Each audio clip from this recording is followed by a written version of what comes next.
Eh bien, bonjour, frères et sœurs. Bien un effort de mieux comprendre la Bible.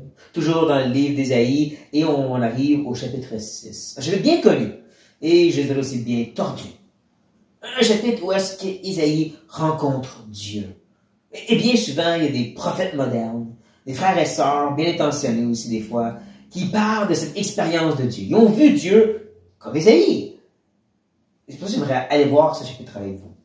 On va lire presque tous les versets, et j'espère que ça vous encourage à aller lire le chapitre en entier, il est très court, pour voir la richesse de cette rencontre entre Ésaïe et l'Éternel. Et tout commence en nous disant c'était quel temps? C'était la mort d'Osias. Et c'est là qu'il a vu l'Éternel. Et regardons la première chose qu'il nous mentionne, la première chose qu'il a vue, et que c'est important pour nous à reconnaître. Les séraphins se tenaient au-dessus de lui. Ils avaient chacun 6 ailes. 2 dont ils se couvraient la face. 2 dont ils se couvraient les pieds. Et 2 dont ils se servaient pour voler.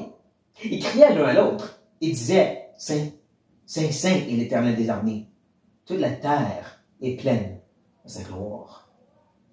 Il y a une chose, c'est la seule description qu'il lui donne. Ça et le pan de sa robe. Dieu était Saint, Saint, Saint. C'est drôle comment les gens me donnent des détails sur ce qu'ils voient en parlant de Dieu, quand Isaïe, lui, rien vu. Ce qu'il a vu, c'est ces 2 séraphins. Et prenez note d'exactement qu'est-ce que ces ailes font. 2 couvrent leurs pieds, qui devraient nous rappeler de Moïse, avec les buissons ardents, ou Josué, avec l'ange de l'Éternel, où est-ce qu'ils se font dire, enlevez vos souliers parce que cette terre est sainte, où est-ce que Dieu est, c'est saint, et donc ils se couvrent les pieds, ils ne touchent même pas par terre.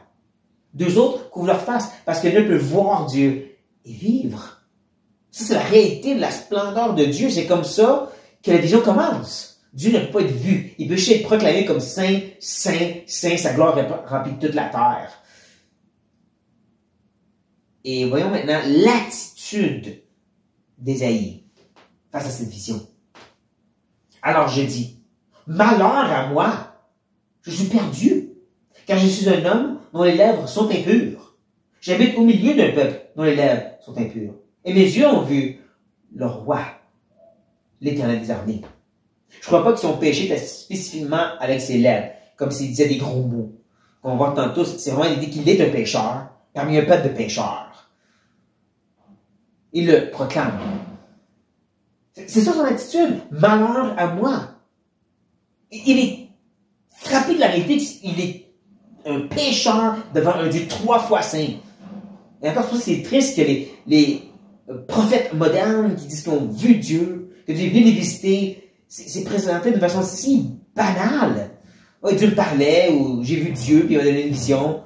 Attends, lui, quand il a vu Dieu, il était tout étonné, terrifié, parce qu'il reconnaissait qu'il était un pécheur devant un Dieu saint. Et si vous dites ça, c'est l'Ancien Testament. Jean, l'apôtre Jean vers la fin de sa vie, il a vraiment grandi dans la foi. Dans l'Apocalypse, quand il voit le Jésus glorifié, il tombe la face à terre comme mort. C'est ça que ça fait de voir Dieu. C'est une frappe à ce point-là. Tu ne peux pas banaliser cette réalité-là. Ça, c'est l'attitude du cœur et de la personne d'Ésaïe. Et voici qu'est-ce qu'ils font en retour pour aider ce cher Ésaïe. Mais l'un des séraphins vola vers moi, tenant à la main une pierre ardente qu'il avait prise sur l'autel avec des pincettes. Il en toucha ma bouche et dit, ceci a touché tes lèvres. Ton iniquité est enlevée et ton péché est expié. C'est pour ça que comme je disais, je ne pense pas que c'est juste les lèvres, mais ça représentait justement sa personne qui est maintenant purifiée. Purifiée par la pierre ardente qui venait de l'autel. L'autel était la place où on faisait des sacrifices animaux. Sacrifice très nécessaire. Leur sang couvrait le péché pour un temps. Comme Jésus est le sacrifice parfait qui couvre parfaitement notre péché, qui expie tout notre péché, qui enlève toute notre iniquité dans son sang. Ne manquez pas que c'est le séraphin qui va vers lui, comme Christ est venu à nous. C'est pas nous qui étions là à lui. Donc, il est venu et maintenant, il y a un sens où est-ce qu'il a été purifié et lavé. Et quand Dieu va appeler justement pour quelqu'un à le servir, Ésaïe va dire, moi. Me voici, envoie-moi. Et c'est là encore que les prophètes modernes me dire, oui, c'est ça qui est arrivé à moi aussi. Dieu est venu me voir, puis il m'a donné un appel. Et j'ai dit, oui, envoie-moi aux nations, envoie-moi pour servir. Encore, peut-être bien intentionné, mais comprenez, leur message, c'est pas le même que celle d'Ésaïe. Voici le message que Dieu lui donne. Il dit alors, va. Il dit à ce peuple, vous entendrez et vous ne comprendrez point. Vous verrez et vous ne saisirez point. Rends insensible le cœur de ce peuple. Endurcis ses oreilles. Bouche-lui les yeux pour qu'il ne voie point de ses yeux. Il n'entende point de ses oreilles. Ne comprenne point de son cœur. Ne se convertisse point et ne soit point guéri. À combien promettent des guérisons? Venez à Dieu, il va vous guérir. Dieu guérit tout le monde. Le message que Dieu, le vrai Dieu, a donné à Isaïe dans une vraie vision, c'est, je veux pas qu'il vienne à moi pour pas les guérir. Il faut comprendre le contexte. Israël était constamment en rébellion contre Dieu. À ce point-ci, ça fait non seulement des années, des décennies, mais des siècles qui se rebellent contre Dieu. Le temps des juges est un témoignage de ceci. Le temps dans le désert est un témoignage de ceci. Et le temps dans les rois, surtout les 10 tribus du Nord, qui n'ont jamais été fidèles à Dieu. Dès le début, avec Jéroboam, ils ont commencé à faire des idoles, puis on adorait ces idoles-là au nom d'Éternel. Et jamais se sont repentis.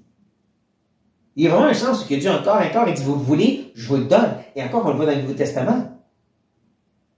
Pendant le temps du jugement de Dieu, de l'Apocalypse, en grande partie, le cœur des gens vont s'endurcir, vont garder leur poing des airs, puis dire, on veut rien savoir. Et Dieu va faire un peu plus de jugement sur eux. Et leur cœur va encore plus s'endurcir. Certains vont croire, mais en grande partie, leur cœur va juste s'endurcir toujours plus. C'est le jugement de Dieu. Parce que Dieu est saint et le monde ne veut rien savoir de lui. Pas un message populaire. C'est le message de la Bible. Vos péchés sont horribles. Vos cœurs sont endurcis. Repentez-vous. Pas venir avoir des bénédictions et des guérisons. Repentez-vous, misérable créature que vous êtes. Mais ce n'est pas un message populaire. C'est le message que Dieu donne. Continue. Le Seigneur, il continue en disant ceci. Je dis, jusqu'à quand, Seigneur? Voici le questionnement d'Ésaïe. Et il répondit, jusqu'à ce que les villes soient dévastées et privées d'habitants. Je qu'il n'y ait personne dans les maisons et que les pays soient ravagés par la solitude. Jusqu'à ce que l'Éternel ait éloigné les hommes et que le pays devienne un immense désert. Et s'il reste encore 1/10 des habitants, ils seront à leur tour anéantis. Nous, un peu comme Isaïe, on dit, Seigneur, jusqu'à quel point? C'est un petit peu exagéré. Et voici que Dieu dit, non, je suis saint. Je suis juste. Je suis créateur. Et depuis la création, le monde ne fait que se rebeller contre moi. J'étais tolérant. J'étais patient. C'est un peu ça le message que Paul donne à Athènes, si vous vous rappelez. En parlant des païens, il dit, Dieu était tolérant. Jusqu'à maintenant pour les païens. Mais là, c'est le temps d'appeler le monde à se repentir. Pas juste Israël. Mais comprenez, c'est pas juste un message de jugement et de destruction. La fin du verset 13, 13b si vous voulez, dit ceci. Voici comment le chapitre termine. Mais comme le térabinthe et le chêne des arbres conservent leur tronc quand ils sont abattus, une sainte postérité renaîtra de ce peuple. Comprenez, la sainte postérité au singulier, c'est Jésus, comme Paul lui va dire. C'est lui la postérité d'Abraham au singulier. C'est lui cette sainte postérité qui va venir pour sauver son peuple, pour nous racheter pleinement, un peu comme les séraphins ont fait pour Isaïe. C'est un message d'espérance aussi. C'est une bonne nouvelle de même qu'Isaïe 6 nous donne. C'est comme ça qu'on devrait approcher un tel texte. Pas je veux voir et vivre la même chose, c'est que je vais avoir le même message et le proclamer aussi. Donc j'encourage à les lire pour vraiment la totalité du chapitre 6, j'ai sauté quelques versets. Mais reconnaissez encore une fois, le message, c'est que le jugement est sur ce monde parce que Dieu est saint, saint, saint. Mais les miséricordieux, il a un sauveur pour eux. Sur sa note, frères et sœurs, Soyez bénis.